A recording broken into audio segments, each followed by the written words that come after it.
Hey everybody, it's your hosts, Em and Jay. Hey guys. And we weren't actually planning on making a video today, but this new comic book came out, Harley Quinn issue 56, that we ended up having some opinions on and we wanted to share them with you. The two of us really enjoy comic books as an entertainment medium, but we haven't actually been keeping up with comics in recent years. It's kind of hard to ignore that the industry has lost its way. They don't really focus on storytelling so much, and it's mostly just about the opinions of the creators. And we feel that this comic really shows that. It's all a political allegory that does not work in any way. They're trying to explain their side of the feelings they have towards the issues within the comic book industry, but it's really clear that they don't understand the issues in their own industry. And on top of that, they don't understand animal rescue, and they're trying to shove these two things together, and the whole thing just doesn't work. This is one of the worst political satires I've ever seen. And the fact that DC released this is really telling about the state of the whole industry, since DC are basically the leaders. Issue 56 of Harley Quinn's book has Harley Quinn as a building manager who is dealing with one of the tenants who is basically hoarding cats. He's a former cat burglar, literally, who is now aging, and all of his cats have taken over his home, and it's causing her allergies to flare up, and it's treated as very humorous. The thing is, we actually work in animal rescue. We volunteer on a weekly basis and are very passionate about the field. We've actually worked with cats that have come from hoarding situations, so this whole comic was kind of surreal for us. Harley wants to get rid of the source of her allergies, so she manages to convince the guy to let her rehome all but one of his cats, and he agrees without too much fuss. So despite her allergies, she straps the cats to her body and starts handing them out to random people, like her other tenants and her favorite hot dog guy. The hot dog guy doesn't even seem like he really wants a cat. He's just taking it because she's offering. He asks for a calico cat, but she hands him an orange tabby. Did anyone do any research? This isn't even that hard.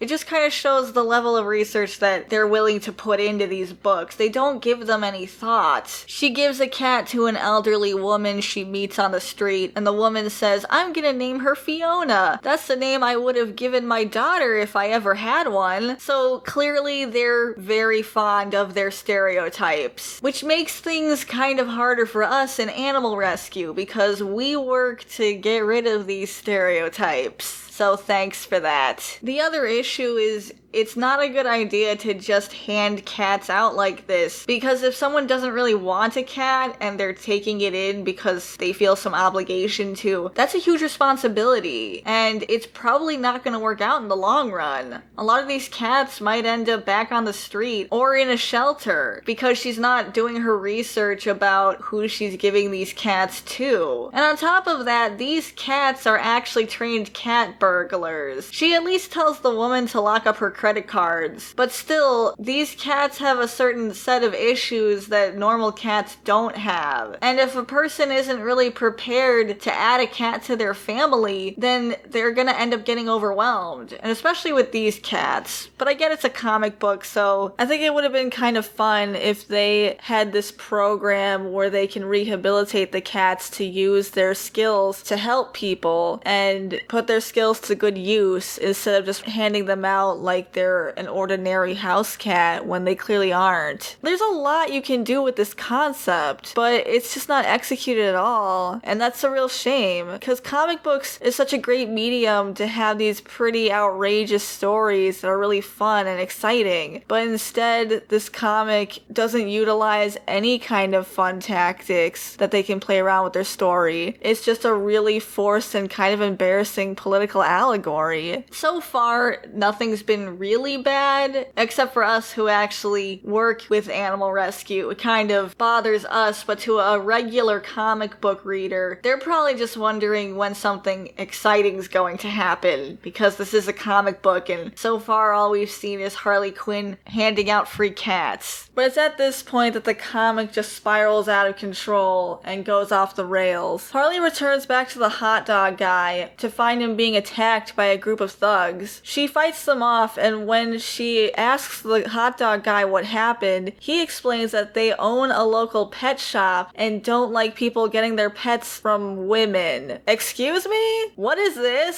So this comic really isn't about Harley trying to rehome these cats. This comic isn't even really about Harley. This could have been done with basically any female character. This whole comic just exists so that way they can complain about the criticism that they receive within the comic book industry. With the pet industry being a very poor allegory for the comic book industry. According to the hot dog guy, the so-called pet industry has been traditionally run by men, and they don't like it when women get involved. Even though Harley isn't really getting into the industry, she just has to rehome a few cats. She's allergic to them. Once she's done with this, she's out forever, presumably. They're trying to parallel women who want to get into the comic book industry with Harley Quinn here, but it's not even a good parallel, because those women are trying to actually make a career in the industry, and Harley's just doing a one-time thing, and she's out, that's it. So they fail at even trying to get their message across. They're basically arguing that in their minds, the comic book industry has traditionally been a boys' club, and anyone who's criticizing them is just anti-diversity and are pretty much bigots who don't want women and minorities involved in their stories. This is basically a tactic so that way they can dismiss any criticism they get without actually hearing them out. There hasn't been a lot of research into the demographics of animal rescue because the main focus of animal rescue is to help animals, but from what research there is, and even from our own experiences, animal rescue has been predominantly female, and it has traditionally been female, so this was probably the worst industry to use as an allegory. I guess what they're trying to say is that the people who criticize comic books are so terrible and so unforgivably sexist that they would even attack a woman for trying to help kitties. It's sad to see them view their own customers in this way. This is a customer service issue. They end up getting surrounded by a torch-wielding mob of what basically amounts to mindless zombies chanting various catchphrases that I'm sure they've heard from social media. They chant things like, "It's about ethics in the pet industry," and "I only wanted an honest debate." It shows that they're aware that there is criticism, but they very clearly do not understand it or know where it's coming from or why people are saying these things. They have this idea in their heads that comic books have been a boys' club, and they believe that they're the ones who are working to make it more inclusive and diverse, and that they're the ones who are working to grow the audience. But the thing is, comic books have really been embracing diversity for decades. A lot of the fathers of the comic book industry were Jewish men, and there have been multiple characters who have held leadership positions, like Storm leading the X-Men, and a lot of female writers and artists and characters are largely being ignored to push this narrative. A lot of the history is being ignored to push this narrative, while the fans are being made out to be some kind of villain. The ones who have supported the industry for decades and got it to where it is today. Clearly, we've come to a point where there's a disconnect between the industry and its fans, and instead of trying to communicate and resolve these issues, they end up making comics like this. They portray all their critics as being these mindless zombies that just spout the same catchphrases over and over again and bust their windows and attack them for no good reason at all. And by doing so, take off any blame from themselves. I understand that there are times when fans aren't the most eloquent in their criticisms, and you're never going to please everybody, but it's also unreasonable to treat all your fans this way. At one point during the assault, a woman breaks through a window, and I believe this is the only female that we've seen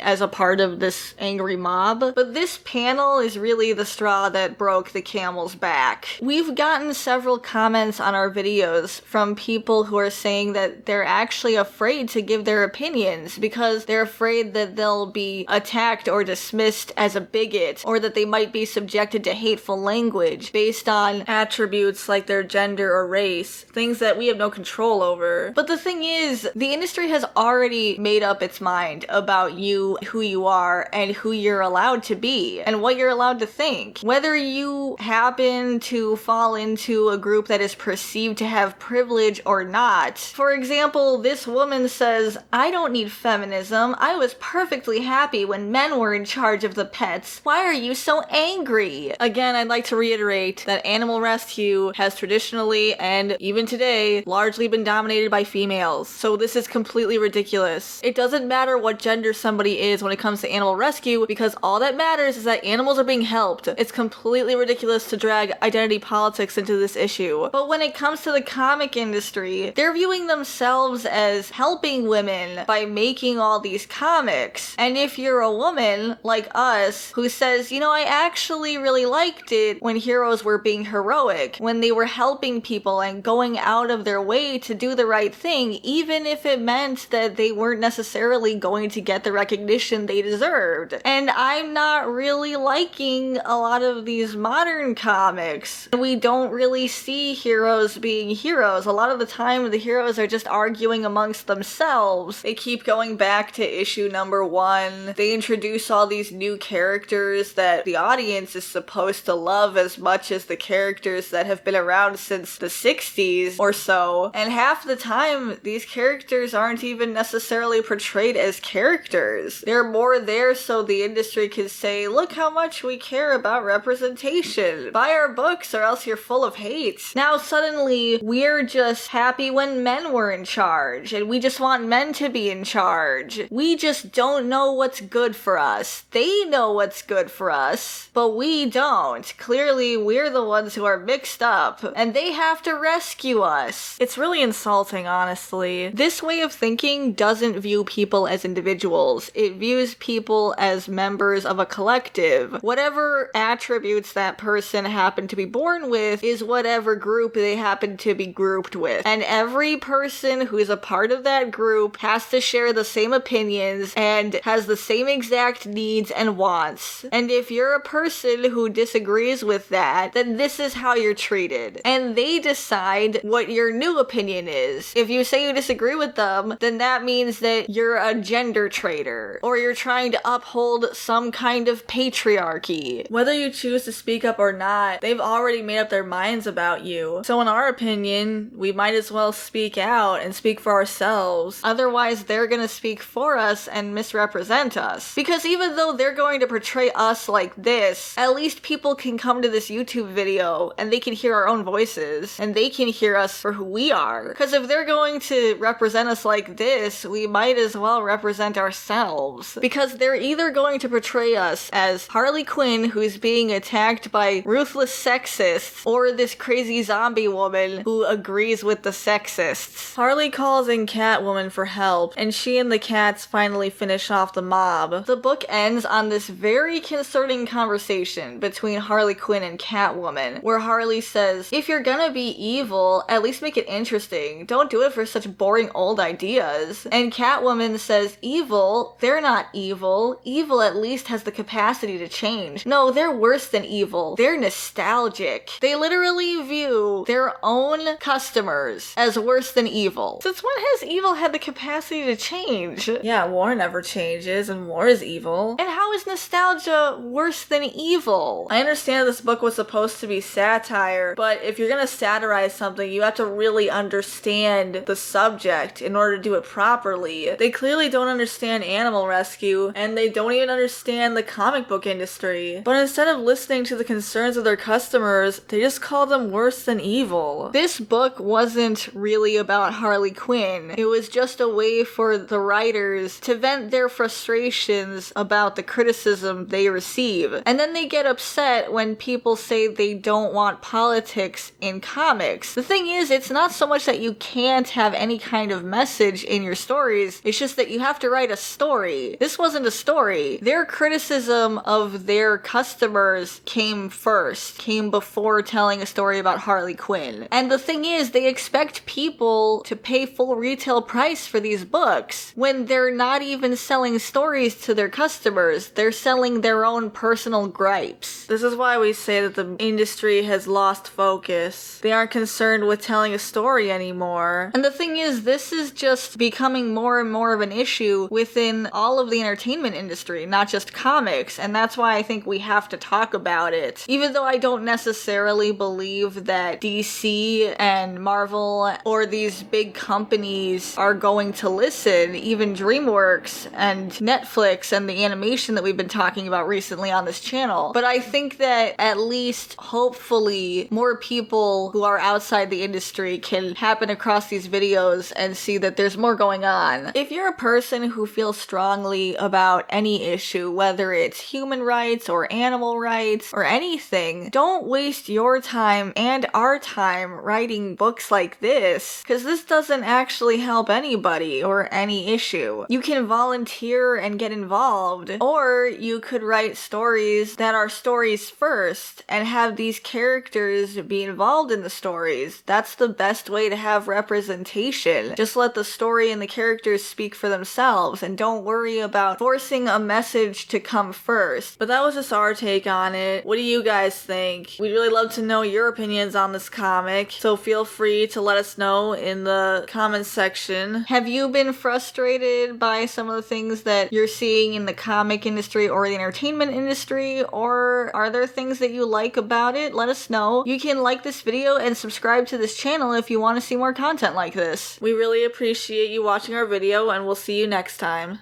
Bye. Bye, everybody.